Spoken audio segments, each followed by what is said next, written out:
Queridos hermanos, iniciamos la lección divina de este día viernes 27 de diciembre en que celebramos la fiesta de San Juan, apóstol y evangelista. Por la señal de la Santa Cruz de nuestros enemigos, líbranos, Señor Dios nuestro, en el nombre del Padre, y del Hijo, y del Espíritu Santo. Amén. Señor mío y Dios mío, creo firmemente que estás aquí, que me ves, que me oyes. Te adoro con profunda reverencia, te pido perdón de mis pecados y gracia para hacer con fruto este tiempo de lección divina. Madre mía Inmaculada, San José, mi Padre y Señor, Ángel de mi guarda, interceded por mí. En la primera lectura de esta fiesta de San Juan, apóstol y evangelista, leemos justamente la primera carta del apóstol San Juan, capítulo 1, versículos 1 al 4. Queridos hermanos, les anunciamos lo que ya existía desde el principio, lo que hemos oído y hemos visto con nuestros propios ojos, lo que hemos contemplado y hemos tocado con nuestras propias manos. Nos referimos a aquel que es la palabra de la vida. Esta vida se ha hecho visible y nosotros la hemos visto y somos testigos de ella. Les anunciamos esta vida que es eterna y estaba con el Padre y se nos ha manifestado a nosotros. Les anunciamos pues lo que hemos visto y oído, para que ustedes estén unidos con nosotros y juntos estemos unidos con el Padre y su Hijo Jesucristo. Les escribimos esto para que se alegren y su alegría sea completa. Palabra de Dios. Seguimos en la octava de Navidad, estamos en el tercer día de la octava de Navidad y resulta que la Iglesia en este tercer día de la octava de Navidad celebra la fiesta de San Juan, que es uno de aquellos que tiene este doble título de apóstol y evangelista. ¿Quién más tiene este título, estos dos títulos? Solo San Mateo. Solo Mateo y Juan tienen este doble título de ser apóstoles y evangelistas, porque lógicamente los otros dos evangelios, Marcos y Lucas, no fueron escritos por apóstoles del Señor. Esto se refiere a ese ser verdadero, no ser verdadero, sino ser de aquellos que caminaron, que estuvieron junto al Señor.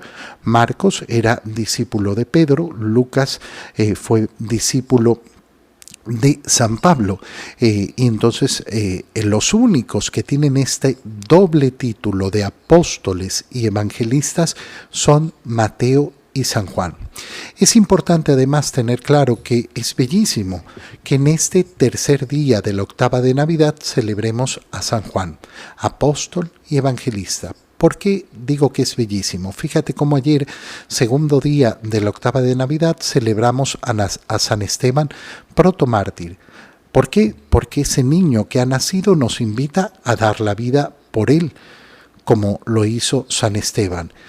Pero nos invita además a profundizar en la grandeza del misterio del amor de Dios, a conocer en profundidad lo que Dios ha querido revelarnos.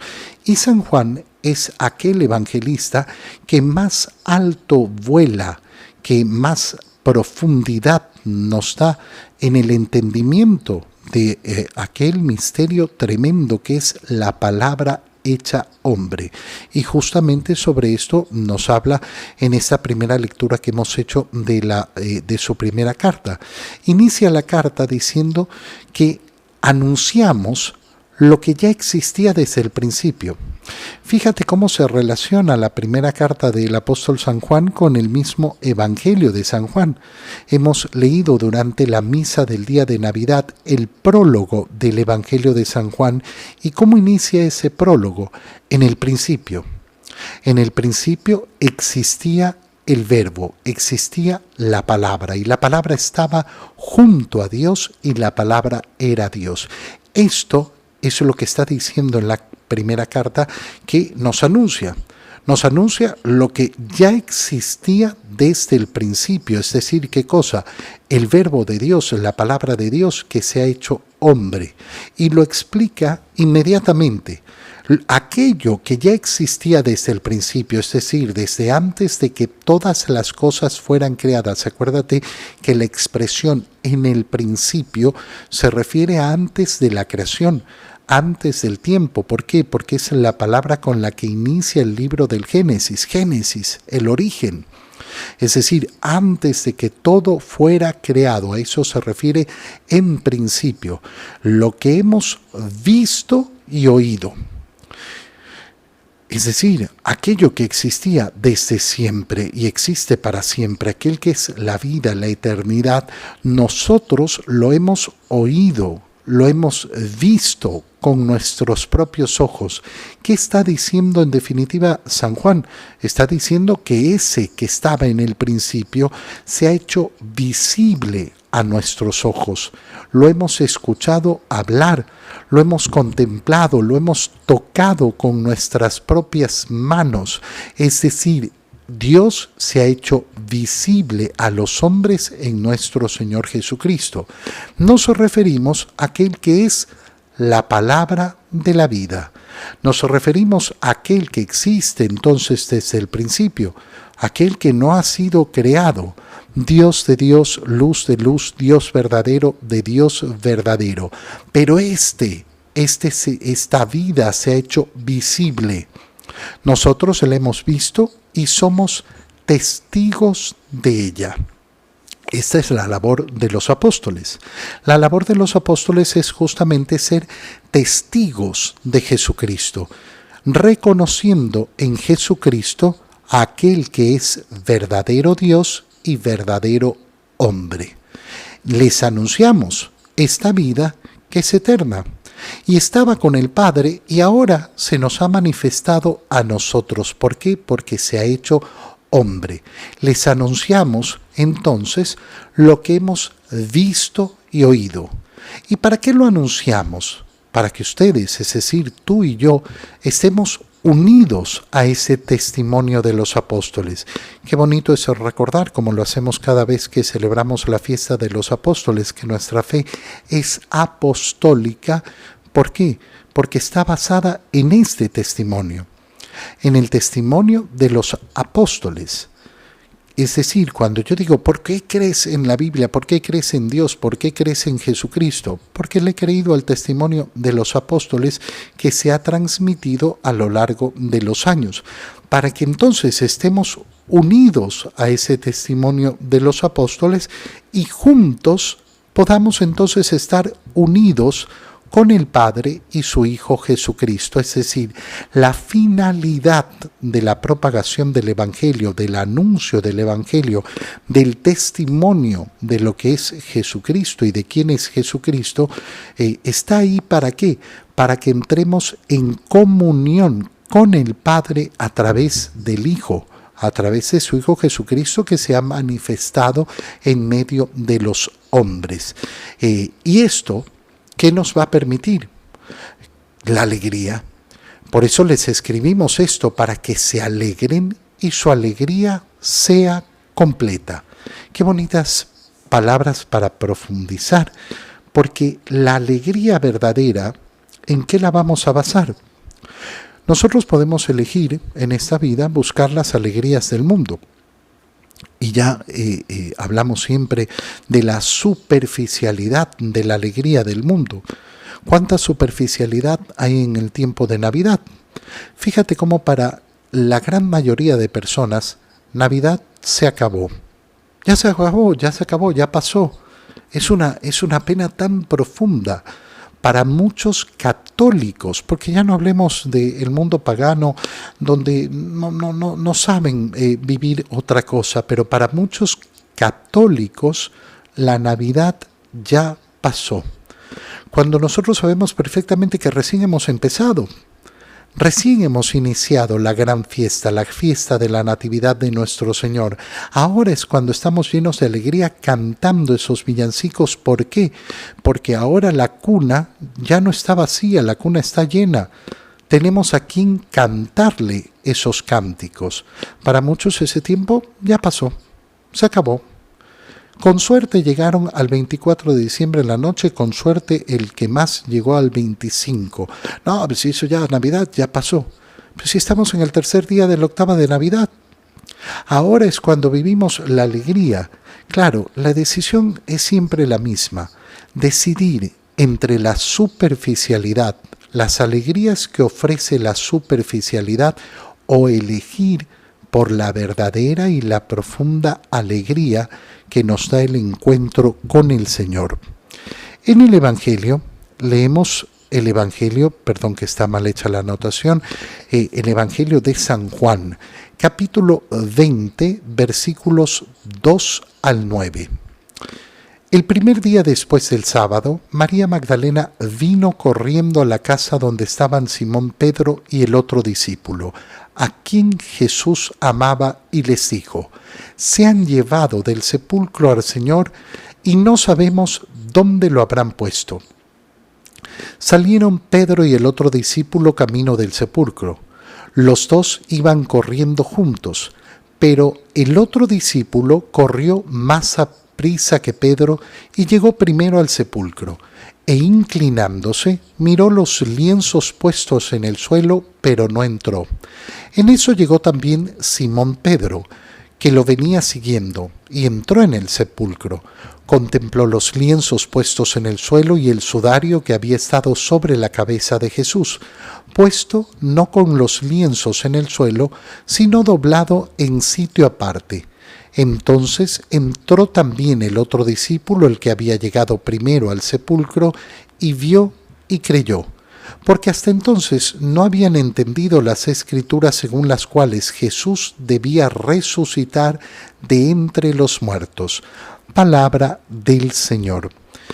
La fiesta de San Juan nos hace colocarnos en ese momento en que San Juan ha entrado en la fe profunda y verdadera. Lo hemos leído al final del Evangelio. Estamos ubicados en el tercer día después de la muerte de nuestro Señor, es decir, el domingo de la resurrección de Cristo, cuando tienen noticias Pedro y Juan de que el cuerpo del Señor no se encuentra en el sepulcro. Esta noticia se la lleva María Magdalena, y después de correr y llegar hasta el sepulcro, ¿con qué nos topamos? Con que Juan, al entrar al sepulcro y ver los lienzos, vio y creyó. ¿Por qué ha llegado a esta fe? ¿Por qué ha creído en la resurrección? Y dice, porque hasta ese momento no habían entendido que Cristo debía resucitar de entre los muertos, porque es el apóstol que estuvo en la sepultura, que estuvo ahí junto a la cruz, junto a María, y que acompañó a María al sepulcro a depositar el cuerpo. No explica Juan lo que ve, es decir, no explica el razonamiento que hizo, pero es bastante evidente. Al ver los lienzos cómo estaban colocados, lo que hace Juan es decir, es imposible otra cosa que pensar en la resurrección. Es decir, que aquel que estaba muerto no está muerto ya, ha vuelto a la vida. Esto es lo que está diciendo que creyó. Únelo a lo que hemos leído en la primera lectura sobre ese testimonio de Juan. Este es el testimonio que les damos, lo que hemos visto, lo que hemos oído. Juan no solo ha caminado con el Señor, ha escuchado al Señor durante su vida pública. Juan lo ha visto morir en la cruz, ha acompañado el cuerpo a la sepultura, ha estado ahí en el momento en que se ha cerrado el sepulcro con la piedra, y ahora entra de nuevo al sepulcro y cree verdaderamente que ha resucitado, pero después lo contemplará además resucitado. Esa es la fuerza del testimonio de los apóstoles y la fuerza del testimonio que está dando Juan, ese que es el apóstol amado y que nunca se menciona en su propio evangelio. Siempre va a decir el discípulo amado del Señor, el otro discípulo. Nunca se automenciona Juan en el evangelio. ¿Qué podemos pensar sobre lo que vio Juan? Bueno, Nosotros tenemos delante esa sábana santa que vale la pena estudiarla y estudiarla en profundidad, que vale la pena informarse sobre todo, todos los estudios que hay alrededor de la sábana santa, porque la imagen que presenta la sábana santa efectivamente es de una importancia tremenda. Yo en estos días justamente he dedicado algo de tiempo a estudiar con más profundidad, a leer, a ver algunos videos también para informarme más de este tema, y es siempre tan hermoso. Tan hermoso porque uno va uniendo lo que se estudia, lo que se ve en la sábana santa con lo que estamos escuchando. El momento de la resurrección, ¿qué es lo que podemos pensar que se ha producido? Que ese cuerpo que estaba muerto ha pasado a la vida. Pero de alguna manera no se ha desenrollado de esa sábana donde ha quedado esa imagen, sino que ha quedado tal como estaba. Entonces Juan ve esos lienzos y dice, pero ahí no se ha producido un hombre que le han sacado estas sábanas, sino que simplemente aquel cuerpo que estaba ahí ha dejado de estar ahí. ¿Por qué? Porque ha entrado en otra esfera física. ¿A qué me refiero? Que ahora es un cuerpo glorioso. Acuérdate que ese cuerpo glorioso del Señor no está sujeto a las leyes físicas de este mundo. Es un cuerpo, sí, claro, es un cuerpo físico, sí, pero bajo otras leyes naturales. No está limitado por las leyes naturales físicas que estamos limitados en este momento, porque ha entrado en la gloria. ¿Qué significa? Que no muere. Esencialmente eso. Pero vemos a Jesús como entra resucitado en la casa donde los apóstoles estaban con puertas y ventanas cerradas. ¡Ay, atravesó los muros! No tengo idea si atravesó los muros. Lo que sabemos es que las leyes físicas ya no lo restringen. A mí una puerta cerrada me restringe. No puedo entrar. Hay muros, ventanas y puertas cerradas. No puedo pasar con mi cuerpo, pero ese cuerpo glorioso del Señor no está limitado por esas limitaciones físicas que nosotros tenemos. Esto es lo que en apariencia ve Juan. Es precioso además profundizar en la belleza del relato, porque nos dice que el día después del sábado, fíjate cómo se llama el día después del sábado. Recién en el libro del Apocalipsis se va a llamar el domingo. María Magdalena, que es la primera que ha ido al sepulcro, va corriendo a avisar a Pedro. Siempre primero a Pedro, porque Pedro es la cabeza de los apóstoles. Estaba Pedro y el otro discípulo, que no se menciona el nombre, ya lo hemos dicho, ese a quien Jesús amaba. ¿Qué les dice? Se han llevado del sepulcro al Señor y no sabemos dónde lo habrán puesto. Esa es la información. No está el cuerpo, punto. Y si no está el cuerpo de un muerto, ¿qué puede haber ocurrido? Que alguien se lo llevó.